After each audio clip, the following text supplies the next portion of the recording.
चार वेद छह शास्त्र में बातें पाई दोए, और दुख दीने दुख होते हैं, सुख दीने सुख होए।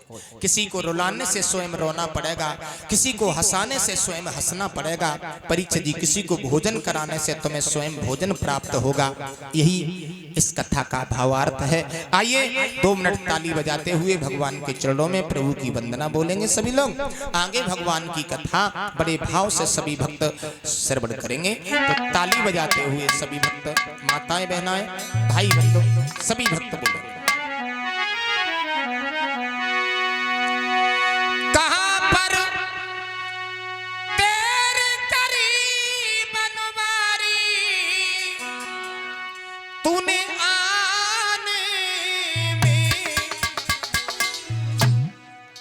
आज मोए तेरी ये आस लगी है आज के जमाने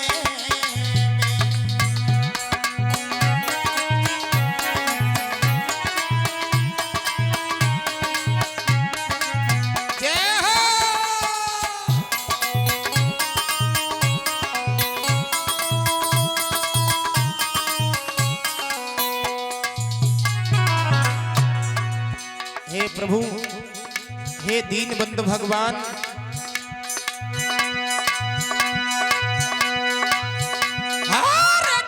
पर प्यार करी गिरधारी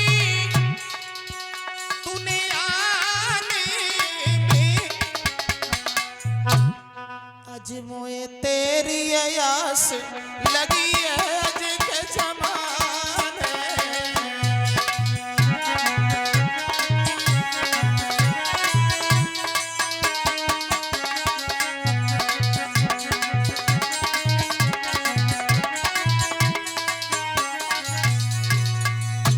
परीक्षित जी, हमारे प्रभु बड़े दयालु हैं, बड़े दयालु हैं। एक नहीं, द्रौपदी की साड़ी सारी खींच के उघारी करी, ऐसे वक्त प्रभु देने पार न लगाई, होए पार न लगाई, होए पार न लगाई।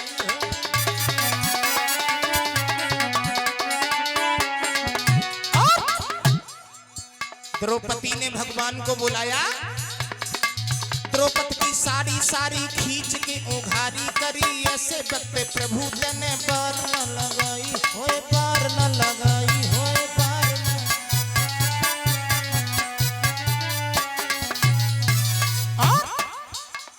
मीरा के सितार तार तार बसे करतार, मीरा के सितार तार तार बने करतार, जहर दे के मारी तेने लाज तो बचाई, होए लाज तो बचाई।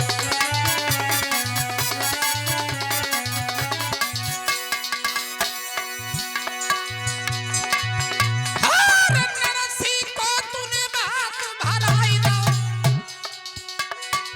नरसी को तूने बात भलाई दो, सिर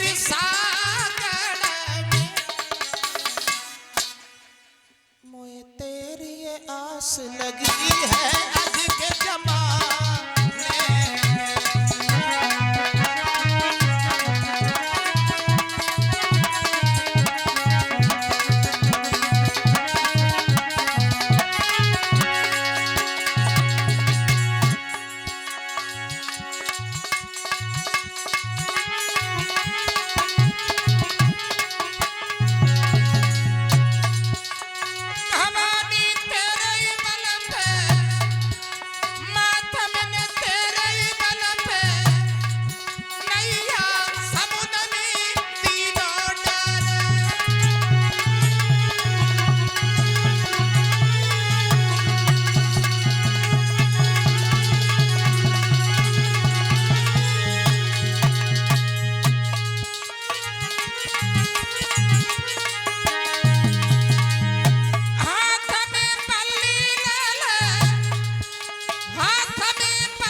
जाइए कथा प्रसंग की ओर। श्री सुखदेव जी महाराज भगवान के पावन पावन चरित्रों को परीक्षित जी को श्रवण करा रहे हैं। बार बार सुखदेव जी परीक्षित जी को सावधान करते हैं, भगवान की कथा एकाग्र मन और चित्त लगा करके श्रवण करना। कल आपने सुना भगवान योगी राज कृष्ण श्याम सुंदर नंद नंदनीय बिहारी लाल का अवतार मथुरा के जेल खाने में हुआ। परीक्षित जी कहीं हुआ भगवान का जन्म और कहीं जन्मोत्सव। देखिए, हम आप कहते हैं कि हमें आपको तो जिंदगी में कभी सुख ही नहीं मिला। कुछ लोगों के मुख से हमने सुना कि हमें तो जीवन में सुख ही नहीं मिला। अरे सुख छोड़ो, हमारी आपकी बात छोड़ो, भगवान भी सुख से नहीं रह पाए इस मृत्यु लोक में आने के बाद। कन्हैया का जन्म हुआ बहनाओ मथुरा के जेल खाने में और जन्मोत्सव हुआ गोकुल में। वहां भी नहीं रह पाए तो वृंदावन में रहने लगे, वहां भी जब नहीं रह पाए तो मथुरा की ओर चले गए, वहां भी सुख से नहीं सो पाए, तब पहुंच गए द्वारका में। कृष्ण की बात छोड़ा, भगवान श्री राम भी सुख से नहीं सो पाए। परीक्षित जी 14 वर्ष भगवान मर्यादा पुरुषोत्तम श्री राम ने वन में बिताए। देखिए, समय किसी को परीक्षित जी छोड़ता नहीं है। प्रभु इस संसार में मृत्यु लोक में आए हैं मानव का रूप लेकर के, तो समय ने उनको भी नहीं छोड़ा। आइए, भगवान का अवतार मथुरा के जेल खाने में हुआ। थोड़े अध्यात्म दृष्टि से देखें, भगवान का अवतार हुआ मथुरा के जेल खाने में, तो बसदेव जी ने भगवान कन्हैया को छबलिया में रख करके कृष्ण को मस्तक के ऊपर धारण कर लिया। देखिए, भगवान का जब अवतार नहीं हुआ था तो बसदेव के हाथ और पैर में हथकड़ी बेड़ियां पड़ी हुई थी, लेकिन जैसे ही कृष्ण का अवतार हुआ, बसदेव जी ने परीक्षित जी मस्तक पर प्रभु को धारण किया, तो बसदेव जी हथकड़ी बेड़ियों से मुक्त हो गए। माफी चाहेंगे, ऐसे ही बसदेव जीव हैं, कृष्ण ब्रह्म है। हम आप जीव हैं, कृष्ण ब्रह्म है। जब जीव ब्रह्म को मस्तक पर धारण करता है तो हम और आप हथकड़ी बेड़ियों से मुक्त हो जाते हैं। व्यर्थ जाए तन जन सभी, व्यर्थ जाए धन धाम, व्यर्थ न जाता है कभी नारायण का नाम। परीक्षित जी, भगवान का नाम सुबह शाम चलते फिरते उठते बैठते हमारे आपके होठों पर होना चाहिए। भगवान के नाम के साथ साथ हमें आपको कर्म अच्छे करने चाहिए। गोस्वामी तुलसीदास जी कहते हैं, कर्म प्रदान विश्व रच रखा। ऐसा नहीं है मतलब काम गलत कर रहे हैं, भगवान का नाम रोज माला जप के घूम रहे हैं।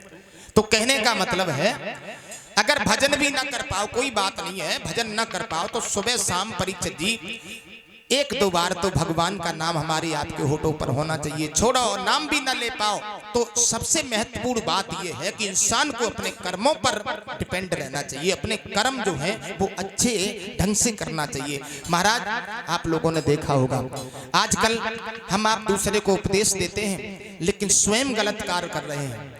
एक दूसरे की ओर अंगुली उठा रहे हैं, लेकिन एक दूसरे को अंगुली उठाने से पहले अपनी ओर देखो, हमारी ओर कितनी अंगुली हैं। दूसरे की ओर एक अंगुली जब जाएगी, जब तुम्हारी ओर 3 अंगुलियां इशारा करेंगी कि अगर वो भाई 1 गुना खराब है तो तुम उससे 3 गुना स्वयं खराब हो। तो स्वयं को अपने आप में झांक करके देखना चाहिए कि हम क्या हैं, मानव का धर्म क्या है और हमें संसार सागर में आने के बाद किस प्रकार के कर्मों को करना चाहिए। आइए, हम आप सोच रहे होंगे कि हमारे आपके तो हथकड़ी बेड़ियां कोई है ही नहीं, हम काहे को भगवान को मस्तक के ऊपर धारण करें। हथकड़ियां भी हैं, बेड़ियां भी हैं। परीक्षित जी, हम आप माया के बंधन में फंसे हुए हैं। बिटिया की शादी करनी है, 10 लाख रुपए की जरूरत है।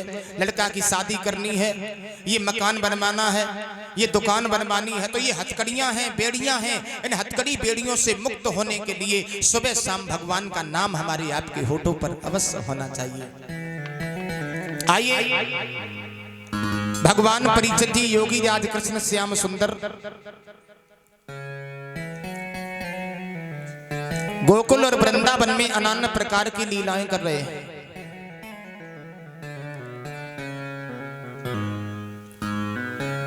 एक दिन भगवान मुरली मनोहर बैठे हुए थे तो भगवान ने विचार किया है कि मैं मैया यशोदा की परीक्षा लूंगा। श्याम सुंदर ने यशोदा की भी परीक्षा ली और ये सत्य है परीक्षित जी, मैया यशोदा को ये मालूम नहीं था कि हमारा कृष्ण हकीकत में ब्रह्म है, 14 कलाओं से अवतरित हुए हैं प्रभु। ये मां को पता नहीं था। गर्गाचार्य जी महाराज ने जब कन्हैया का नामकरण किया था तो गर्गाचार्य जी तो समझ गए थे, लेकिन गर्गाचार्य जी महाराज भी बहुत देर में समझे।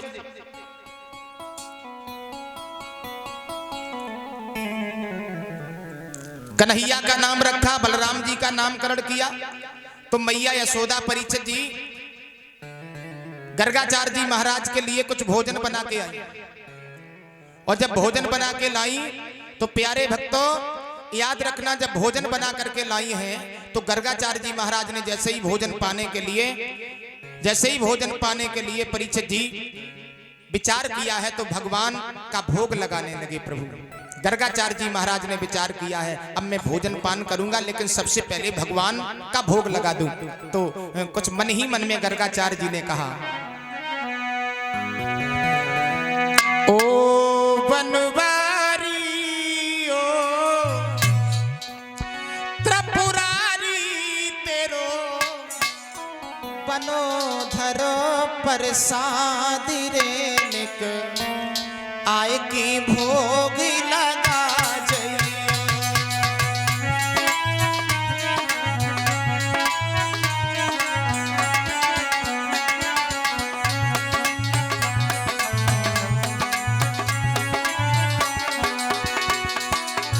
परीक्षित जी गर्गाचार्य जी महाराज ने प्रभु का भोग लगाते वक्त विचार किया है, वंदन किया है, अभिनंदन किया है, हे प्रभु शिवरी के पैर सुदामा के कंदुली रुचि रुचि भोग लगाए।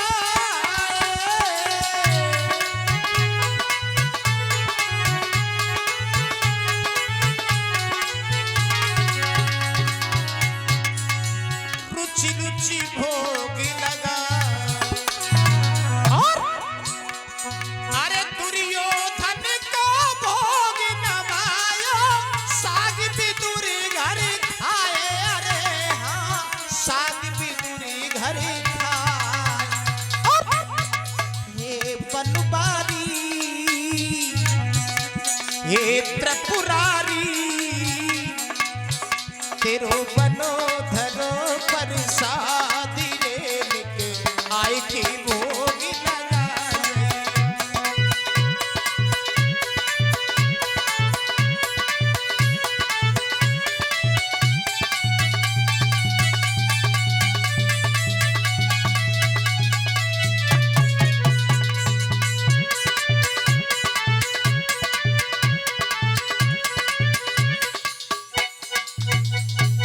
परीक्षित जी उसी समय आज जैसे ही गर्गाचार्य जी ने भगवान को बुलाया, नहीं मालूम था कि भगवान कृष्ण 14 कलाओं से इस पवित्र भूमि पर अवतरित हुए हैं। तो हमारे प्रभु यही हैं परीक्षित जी। जो गर्गाचार्य जी ने बुलाया तो भगवान पेट के बल सरकने लगे और सरक सरक करके गर्गाचार्य जी तब तक आंखें ही बंद करे रहे और भगवान जो है आ करके परीक्षित जी भोग लगाने लगे।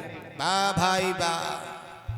और जैसे ही भगवान ने परीक्षित जी भोग लगाया और गर्गाचार्य जी की आंखें खुली, एकदम से यशोदा मैया को बुलाया। यशोदा मैया क्या हुआ? अरे हुआ क्या, तेरा लाला इतना ढीठ है, मैंने भगवान का भोग नहीं लगा पाया, तेरे पुत्र ने थाली जूठी कर दी।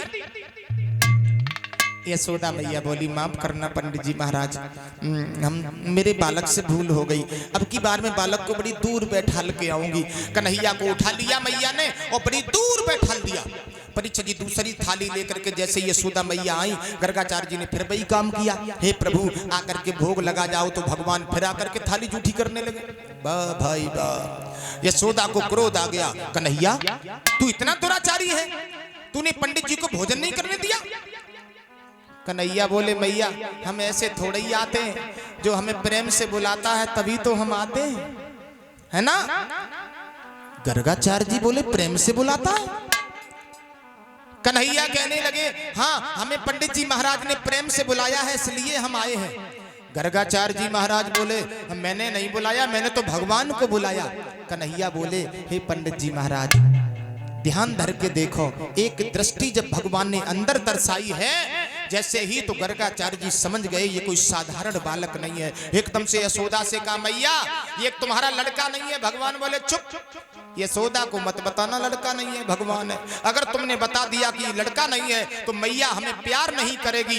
भगवान की पूजा तो आप लोग जानते हैं लोग कैसे करते हैं। गर्गाचार्य जी, मैया ने जान लिया कि ये लड़का भगवान है तो मैया हमें उठा करके अलमारी में धर देगी। 2-4 दिन बाद अगरबत्ती फेंक दो करे, बतासा चढ़ा दो करे, अगर चीटा चिटी और खा जाएंगे सब। क्या? हाँ हाँ भाई भगवान गर्गाचार्य जी को,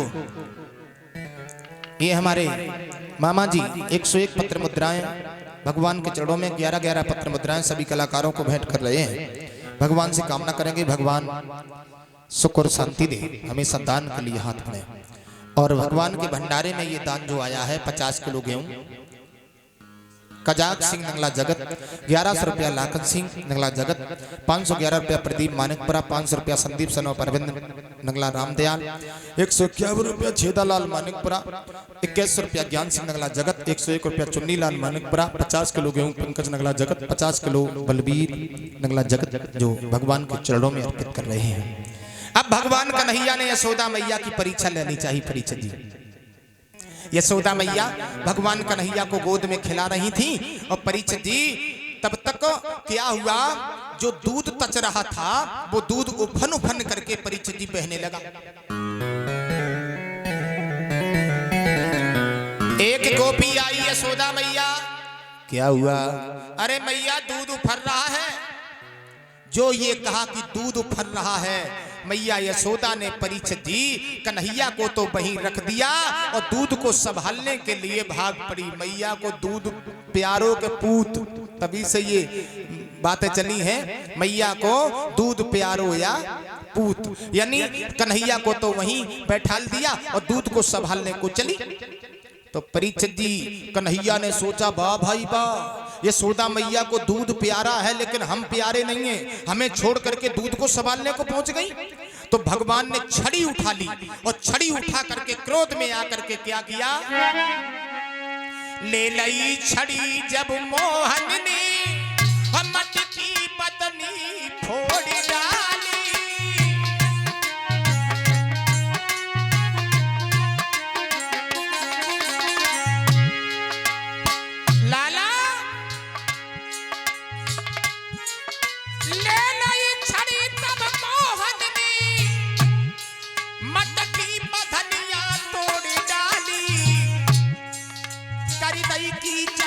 माखन की मटकी बधनी फोड़ डाली।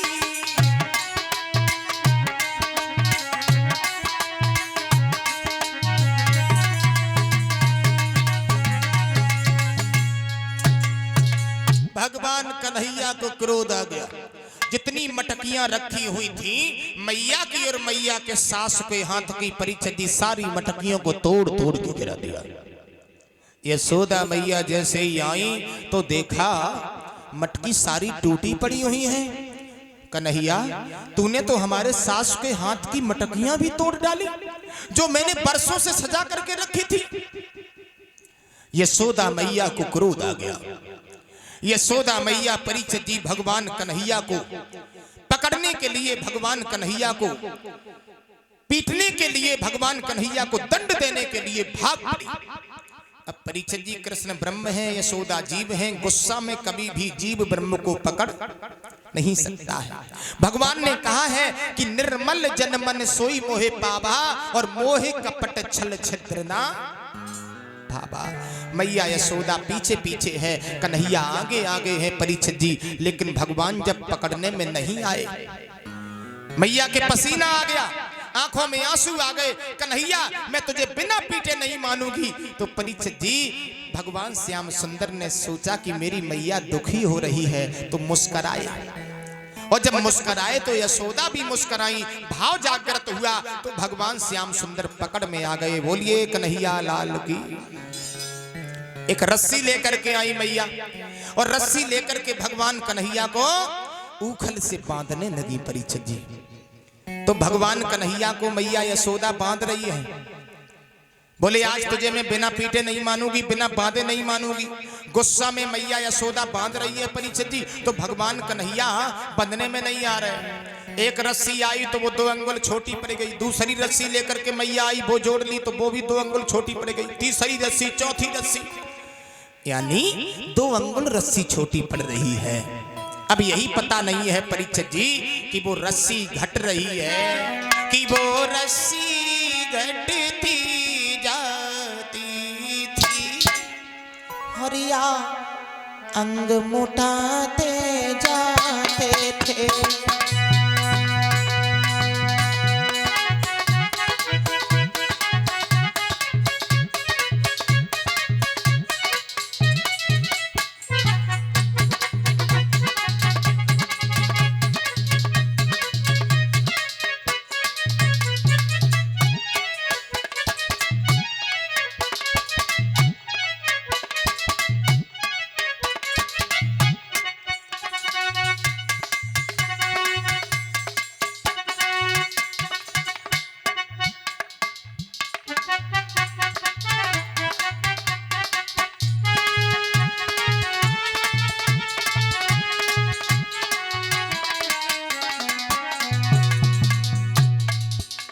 मालूम नहीं है कि वो रस्सी घट रही है या भगवान मोटे हो रहे थे।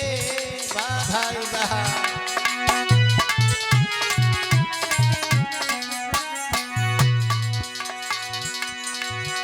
वो रस्सी घटती जाती थी या अंग मोटाते जाते थे और यशोदा झुझलाती जाती धीरे काना मुस्कुराते जाते।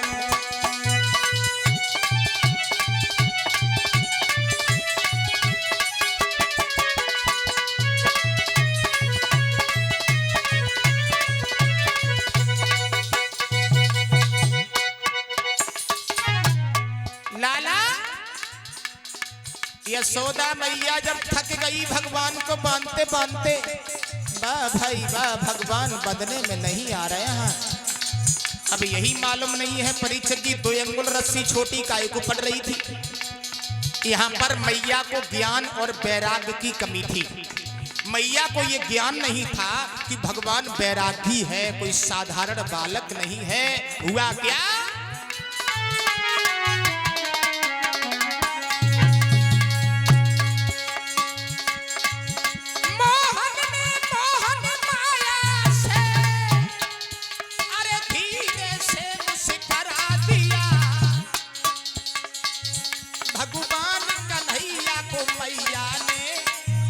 छोटी रस्सी से बांध दिया।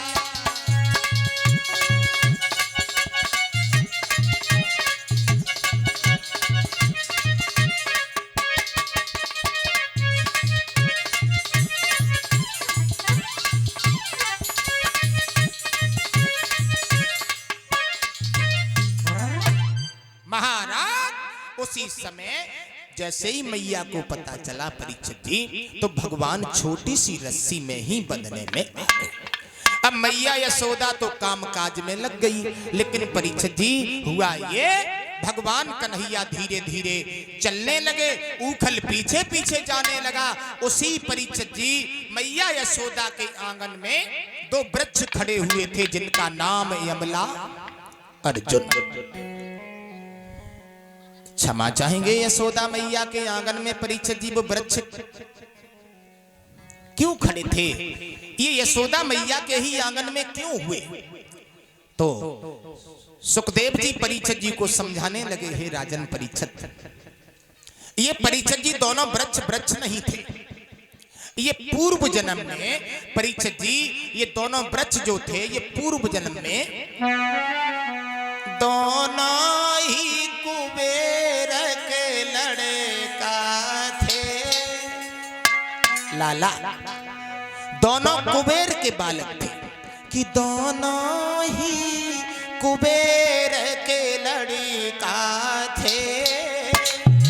धन धनवान मगर अभिमानी थे।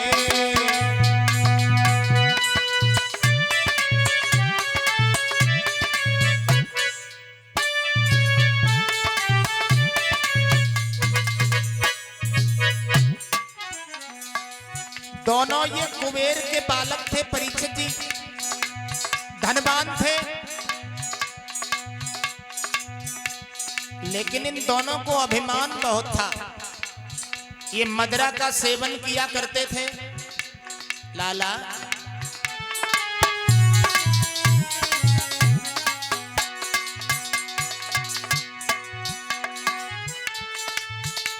दोनों ही कुबेर के लड़का थे,